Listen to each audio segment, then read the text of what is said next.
bilaabay kan ugu horeysay guddiga joogtada ah ee Soomaaliya qaramada midoobay u fadhiya ayaa waxay hordhigeen dalab cusub kadib markii muddo 5 bilood oo kaliya loo ansixiyay xafiiska James Swan ee u qaybsan xogayaha guud ee qaramada midoobay Soomaaliya. warfar media ayaa u korgashay waxyaalaha laga wada hadlay iyada oo sidoo kalena aan ka ogaanay warbixin in ay Soomaaliya soo bandhigtay qorshayaal hortabin u leh isla markaana goor sii horeysay la qorsheeyay oo sanadihii ugu dambeeyay ahaa oo Soomaaliya doonaysa in xafiiskaas albaabada la soo dhufto 5 bilood ayay Soomaaliya u qabatay in ay la timaado jadwalka Soomaaliya ay ku shaqeyso sidoo kalena dalabaadka Soomaaliya dalbanaysa xafiiskaasi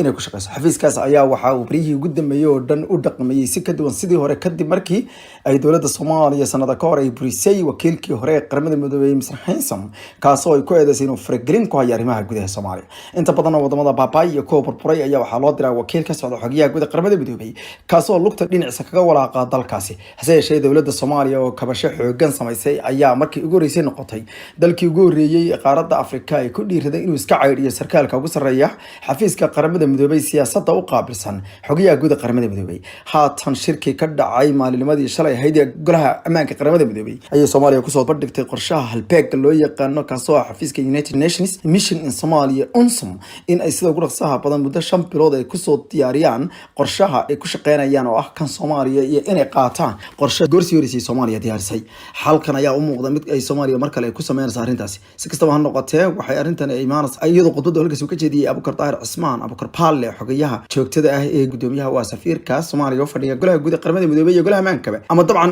golaha ammaanka waa warbixinta uga bixiyay ayaa waxa uu sheegay in ay muhiimadda koobaad ay tahay in Soomaaliya lagu raaco mabaadi'da dhinaca dawlad dhisidda iyo sidoo kale qabanqaabada xooggan ee Soomaaliya ugu jirto in ay cagiyada isku taagto dhinaca madax banaanida dalka Soomaaliya ayaa wuxuu ku jiraa marxaladda dhamaystirka chapter 7 in laga saaro oo ah qodobka 7 ee dastuurka qaramada midoobay kaasoo qodobo badan laga siibay dalka ay ka mid tahay in hawadii Soomaaliya soo celiyay in ciidamadii laga saaray howlgalka badeena ay ku habsaday iyo waliba in sidoo kale la mudeeyay xilliga ciidamada Afrikaanka wadanka laga saari doono si rasmi ah dawladda cusub ee Soomaaliya ayaa la rabaa inay si ambaqaato howlaha isla markaana dhamaystirto guulaha laga gaaray dhinaca soo xoreynta dalka iyo waliba qodobka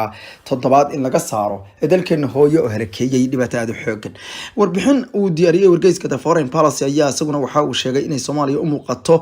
in ay ku soo xoogaysan doonaan ururka gacansaarka la leh ururweynaha Al-Qaacida ee Al-Shabaab kuwaas oo sheegay in ay tabartooda iyo awoodooda kor u soo socoto iyagoo ku tilmaamay in taasi u muuqato mid la yaab leh taliyaha ciidanka Mareykanka qaaradda Afrika u qaabilsan General Stephen Townsend ayaa waxa uu warfideenada ugu sheegay xaruntooda dhexe ee Stuttgart ee dalkaasi Jarmalka in ay u muuqdaan ururka Al-Shabaab ay bariyo ugu dambeeyay sabablayeen iyaga oo ka markaasi boos qaadanayay kadib markii ay siyaasadda Soomaaliya ay khalkhal gashay isla markaana ciidamada la isku hubiyay taasoo ay heleen kanshadii ugu ballaadhneed ee dib isugu qalabay kara arrintan ayaa ku tilmaamay inay noqon doonto talaabadii ugu ballaadhneed ee muujinaysa in ciidamada Mareykanka wali looga baahan yahay taageerada Mareykanka ayaa dhawaan waxay sheegeen in 700 iyo jarjar ciidamadooda ka tirsan militariga dib ugu celi doonaan Soomaaliya kuwaas ay ku tilmaamay inay qayb ka noqon doonaan howlgallada waaweyn ee dib loogu wiiqay waxay ugu yeedheen awoodda Al-Shabaab laakiin Al-Shabaab ayaa la aaminsan yahay in awoodoodu ay ka dhex jirto wali koonfurta iyo bartamaha Soomaaliya isla markaana waxaa dhawaan la ogaaday in dawladda Kenya ciidankeedu iyaguna ay sheegtaan inay la dagaalamaan